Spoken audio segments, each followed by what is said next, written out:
শোন অক্ষয়, আমি সেই জিনিসের নাম জেনে গেছি যেটা খেলে আমাদের শরীরে মন স্ট্রং হবে। অজয়, যদি একবার সেই জিনিসটা আমি পেয়ে যাই না, তাহলে সেটা খেয়ে আমি অনেক শক্তিশালী হয়ে যাব, বাহুবলী হয়ে যাব আমি।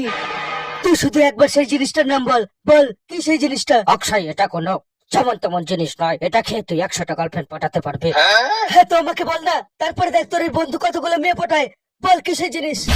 বিমল পান মশলা পাক। তোর নেশা হয়ে গেছে, হুঁশ নেই, চল বাড়ি চল। আমি পুরো হোশে আছি, বিমলের জোশে আছে। দেখ, আমি ভালো করে জানি যে তুই বিমল খেতে ভালোবাসিস, তাই বলে এটা নয় যে আমিও গুটকাবাজ হয়ে যাবো, বুঝলি। অক্ষয়, তুই হয়তো এটা জানিস না যে বিমলের দানায় দানায় কিশোরের দম আছে। শালা, আমি তোকে আমার বন্ধু ভাবতাম, আর তুই আমাকে বিমল খাওয়ার কথা বলছিস। তোর চেঁচানোতে বিমল খারাপ হয়ে যাবে না অক্ষয়। আমি তো তোকে এটাই বলবো যে বিড়ি খাওয়া ছেড়ে বিমল খাওয়া শুরু কর, মাত্র 5 টাকাতে পাওয়া যায়। চুপ কর শালা। বিমল খেয়ে তুই তোর শত্রুদের উপরে প্রতিশোধ নিতে পারবি, বুঝলি অক্ষয়।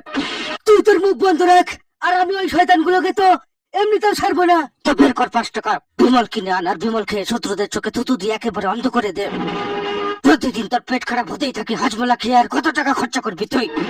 শুধু একবার তুই বিমল খেয়ে দেখ, তোর পেট ঠিক হোক বা না হোক, কিন্তু তুই পাতলে তোর পাত দিয়ে কেশরের গন্ধ বেরোবে।